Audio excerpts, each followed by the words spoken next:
Hello, मी पूजा तुमचं अगदी मनापासून स्वागत करते आहे माझ्या चॅनलवर.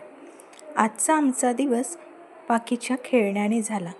बघा, तिला ब्रश करायला म्हणत होती तर टेन्थ हाऊसमध्ये कशी लपून बसली आहे. ब्रश करायचा मुलांना कंटाळाच येतो. शेवटी आणलंच मी तिला बाहेर आणि तीसुद्धा आली बाहेर ब्रश करायला. तिला ब्रश करून फ्रेश केलं आणि दरवाज्यावर बोरं विकणारी आली होती. तुमच्यापैकी कुणाकुणाला बोरं आवडतात? मला तर प्रचंड आवडतात. पाकीच्या वेळेस जेव्हा मी प्रेग्नंट होती तेव्हा मी कमीत कमी 500 रुपयाचे तरी बोरं खाल्ले असेल. यावेळेस बोरं आणणाऱ्या ताईला आम्ही वाळलेले बोरं आणायला सांगितले होते. नाचणीतले बोरं सुद्धा छान लागतात आणि मला प्रचंड आवडतात. त्यासाठीच वाळलेले बोरं आई घेत होती. यावेळेस त्यांनी बोरासोबत बोरकूटसुद्धा विकायला आणले होते, ते सुद्धा घेतले.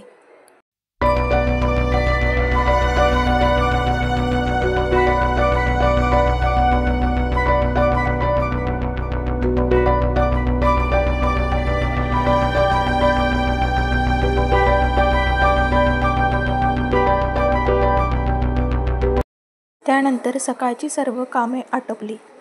खूप दिवसापासून ही मूर्ती मी आणून ठेवली होती. एकदा त्याला मी पेंट केला होता, पण आता त्याचा सर्व कलर फेड झाला होता आणि आता पुन्हा काय कलर करायचं किंवा कशी या मूर्तीला छान बनवता येईल याचा मी विचार करत होते. त्यासाठी आधी मी या मूर्तीला पाण्याने स्वच्छ धुवून घेतलं आणि उन्हात सुकण्यासाठी ठेवलं. त्या दिवशी काही वेळ मिळालाच नाही. मग दुसऱ्याच दिवशी या मूर्तीला पेंट करायचं ठरवलं. त्यातही कोणता पेंट करायचं काही सुचत नव्हतं. चला म्हटलं, एकदा सुरुवात तर करूया, बघू. जसं जसं ती मूर्ती मी पेंट करत गेली तशी तशी ती मूर्ती आणखी छान दिसत होती आणि माझ्यासोबत पाकीही काहीतरी पेंट करत होती. तिचं तर म्हणजे मम्मी जे करेल ते काम तिला करायचंच असते आणि हुशार मलाच सांगत होती, मम्मी ऐसा करो, मम्मी वैसा करो. सर्वच मुलं अशीच असतात का हो, मम्मीच्या मागे मागे करणारे? शाळेपासूनच मला पेंटिंगची थोडीफार आवड आहे. त्यामुळे असे पेंटिंगचे, क्रिएटिव्हिटीचे कामं करायला मला आवडतात. पाकी व्हायच्या आधी मी काहीतरी क्राफ्ट करतच राहायची. पण जेव्हापासनं पाकी झाली आहे तेव्हापासनं काही क्राफ्ट करायचं म्हटलं की थोडा विचारच येतो. कारण मी करायला बसणार म्हणजे तिलाही करायचंच असते आणि त्यातच माझा अर्ध क्राफ्ट बिघडते किंवा मग तिला ओरडा तरी खावं लागतो. तसंही प्रत्येकच व्यक्तीमध्ये काहीतरी आवड असतेच. माझ्या पाकीचं काम तर कमी, पण गोष्टीच जास्त करणं सुरू होतं.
कृष्णाची मूर्ती पेंटिंग करत असतानासुद्धा पाखीने माझं 1-2दा काम बिघडवलंच.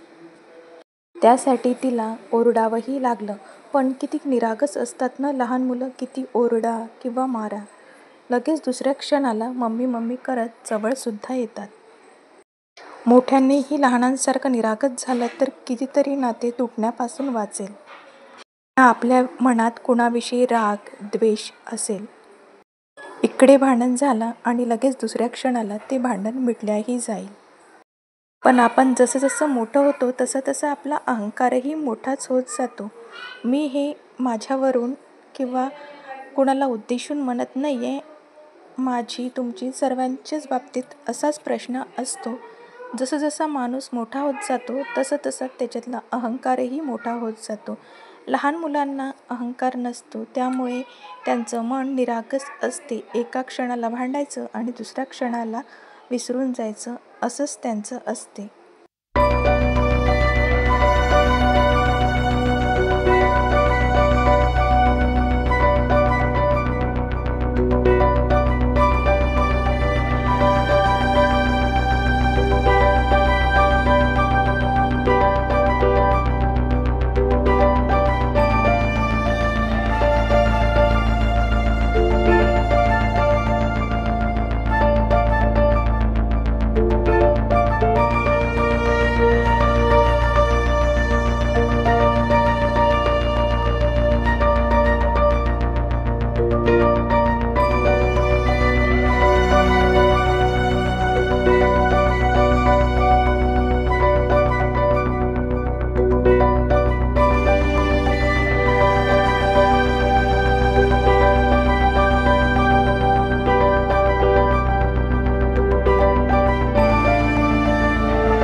पाखीसोबत पेंटिंग आणि गोष्टी करता करता आणि तिला रागवता रागवता माझी श्रीकृष्णाची मूर्ती छान अशी पेंट करून झाली. मी ही मूर्ती कशी पेंट केली आहे नक्की सांगा. काही वस्तूत थोडीशी क्रिएटिव्हिटी दाखवली तर त्या निर्जीव व्यक्ती अगदी सजीव झाल्यासारखी दिसते. थोड्या वेळासाठी मीच या मूर्तीकडे पाहत होते. आधीची ती मूर्ती आणि पेंटिंग केल्यावरची मूर्ती यात किती फरक होता. पाहिजे तशी परफेक्ट नसली झाली ही मूर्ती, तरी बऱ्यापैकी छान दिसत होती आणि मला यातच समाधान होतं. मूर्ती पेंटिंग करून झाल्यावर थोडे दुपारची कामं आटपले आणि थोडा आराम केला. सायंकाळच्या वेळेला पाखीला आईस्क्रीम खायची होती. तीच घेण्यासाठी बाहेर पडलो. गरमीच्या दिवसात मुलांची खेळण्याची, आईस्क्रीम खाण्याची वेगळीच मजा असते. तसंही उन्हाळ्यात 6 ते 7 या वेळेत फिरण्याचीही वेगळीच मजा असते. म्हणून मी पाखीला सायकलवर बसवून पायदळच आईस्क्रीम घ्यायसाठी निघाले. आईस्क्रीम घेऊन आलो आणि ती आईस्क्रीम पाखीने खाल्लीसुद्धा. त्यानंतर आज सोमवार असल्यामुळे मी महादेवाच्या मंदिरात शंकरजींना पाणी चढवायसाठी गेली. मंदिरात गेल्या गेल्याच आरतीची सुरुवात झाली. चला तर मग आरती करून जाऊया असं ठरवलं. आरती झाली. कोणत्याही मंदिरात गेलं तरी मन एकदम शांत वाटते आणि मनाला प्रसन्नतासुद्धा वाटते. तुम्हीही माझ्यासोबत महादेवाचं दर्शन घ्या. महादेव तुमच्या सर्व इच्छा आकांक्षा पूर्ण करोत. आरती झाल्यावर थोड्या वेळ मंदिरात बसलो. मंदिरातनं प्रसाद घेतला आणि आम्ही आमच्या घराकडे निघालो. आजसाठी एवढंच. आजच्या व्हिडिओचा शेवट मी महादेवाच्या मंदिरातच. व्हिडिओ आवडला असल्यास व्हिडिओला लाईक, शेअर आणि माझ्या चॅनलला सबस्क्राईब करायला विसरू नका. पुन्हा भेटू एका नवीन व्हिडिओसह. तोपर्यंत बाय बाय. हर हर महादेव.